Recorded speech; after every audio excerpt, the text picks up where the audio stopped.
ABC Listen. Podcasts, radio, news, music and more. The digital town square has changed a lot over the years. My Twitter feed is 1/3 pro-CCP propaganda, 1/3 pro-Nazi propaganda, and 1/3 this kind of what in the hell's going on. Should we accept this new social media normal, or can we do something to make it better? From If You're Listening, this is Australia versus the Internet. I'm Matt Bevan. Find it on the ABC Listen app.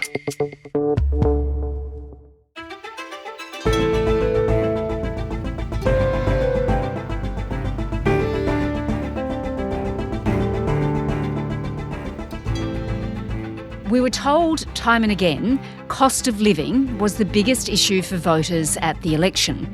So now Labor has secured a thumping victory. What's it going to do to make things easier?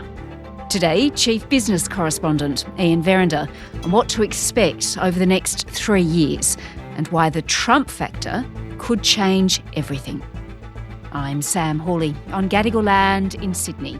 This is ABC News Daily.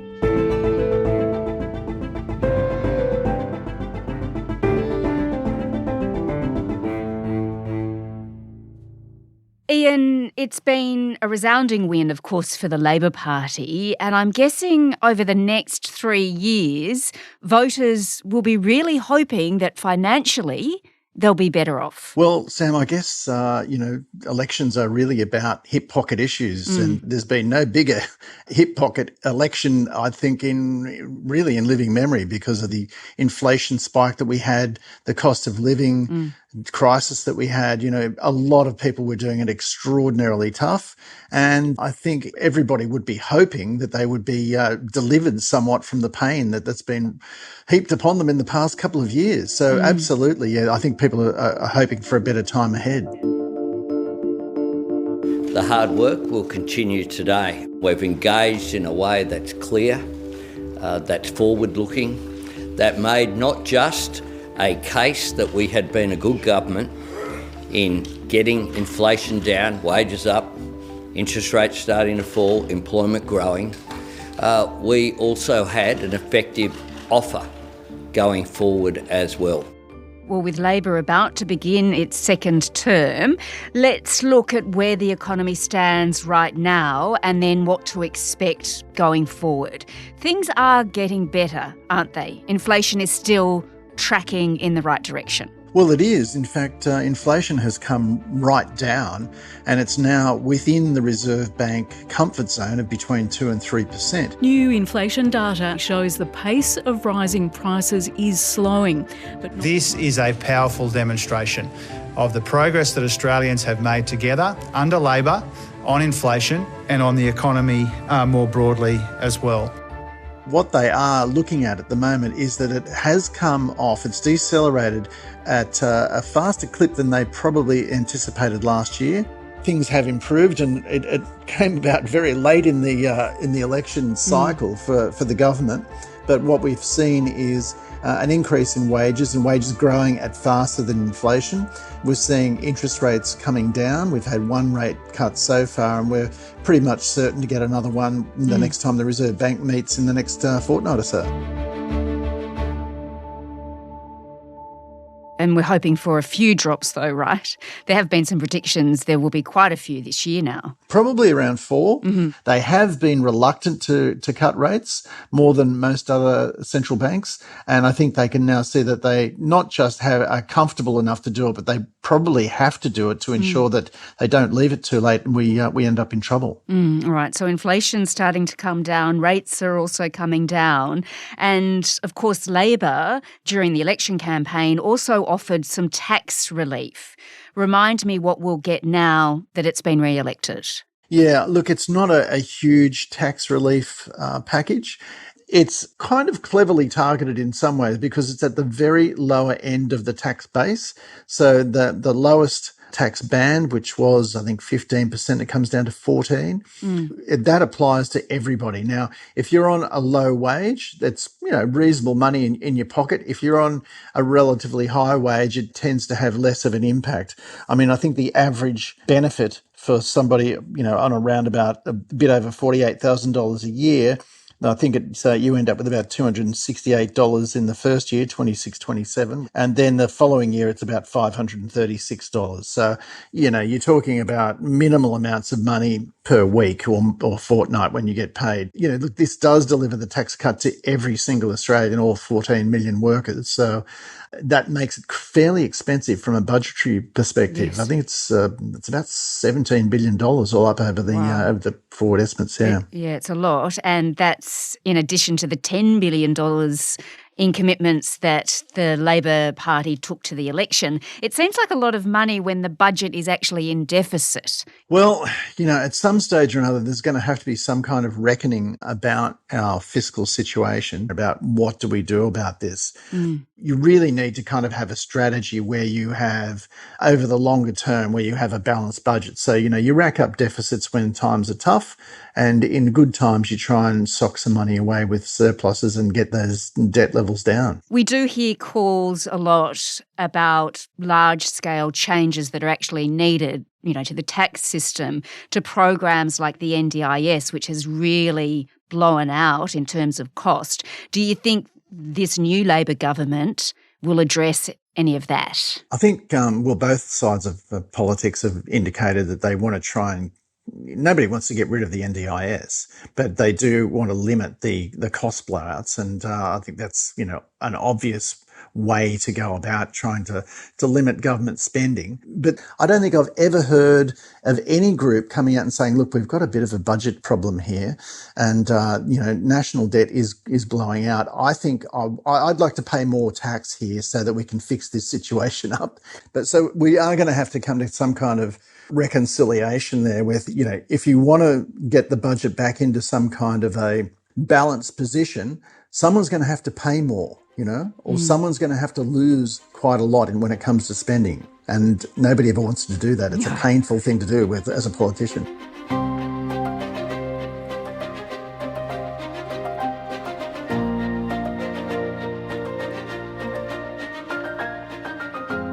All right, well, Ian, let's look then more broadly at the global economy and, of course, Donald Trump and his tariffs. The Treasurer, Jim Chalmers, he was on Insiders on ABC TV, and he said the tariffs are manageable and modest. Australia, but global economic uncertainty really is the big influence on my thinking and my work on day one of a second term.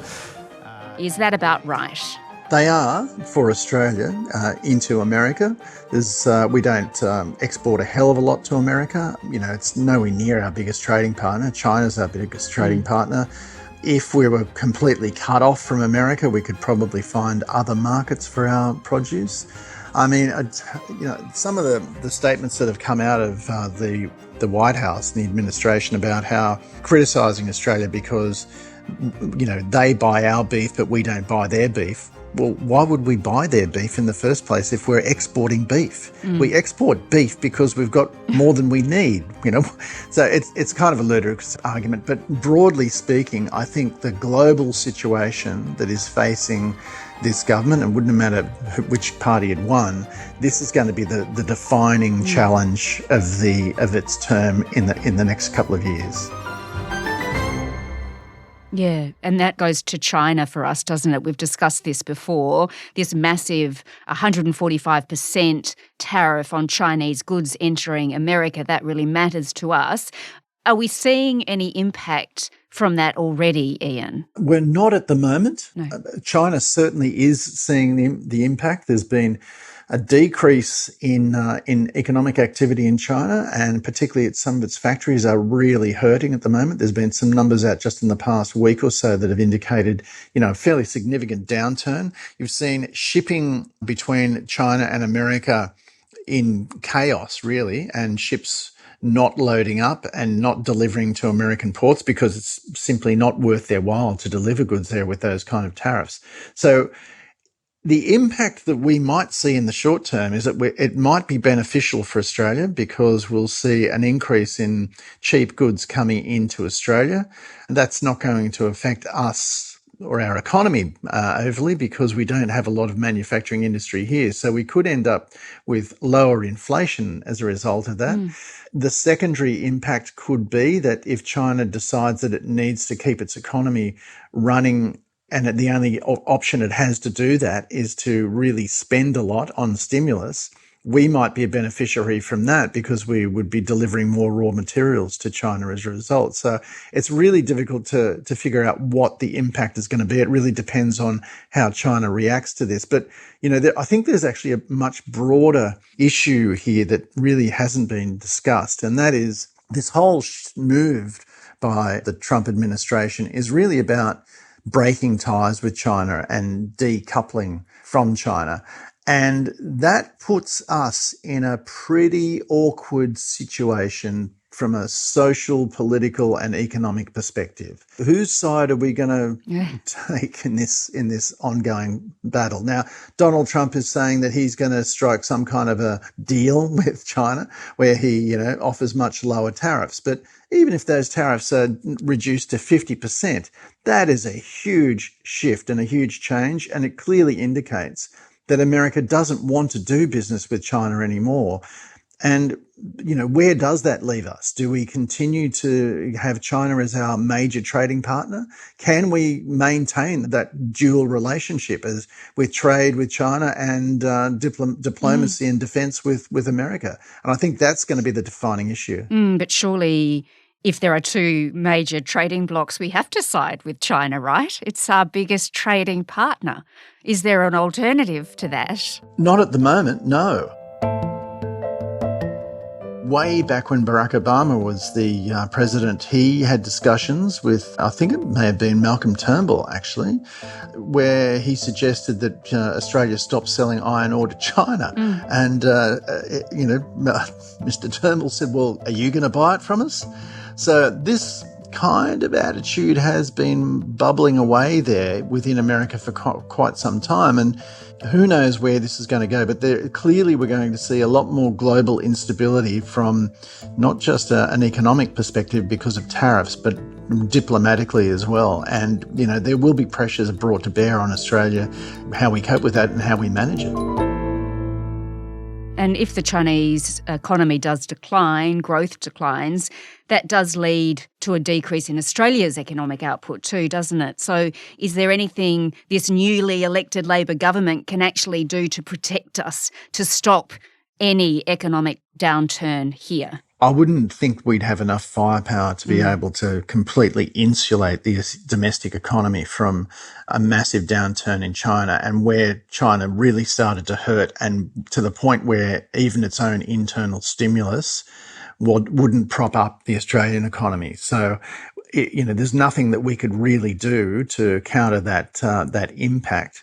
What we have seen, I guess, over the past 5+ years as a result of the pandemic is that governments here are now far more willing to use their own fiscal reserves to keep the economy afloat. And so there's a lot of criticism around the fact that they did that.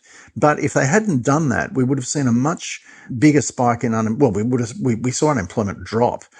We would have seen a big spike in unemployment, and we would have seen the economy really in a deep recession. And we haven't seen that. So governments are more willing to try and, keep things afloat through government spending these days. I guess, Ian, a key question is, as we head into another 3 years of a federal Labor government, is should voters be confident that things will at least be better financially for them than they were in the last 3 years?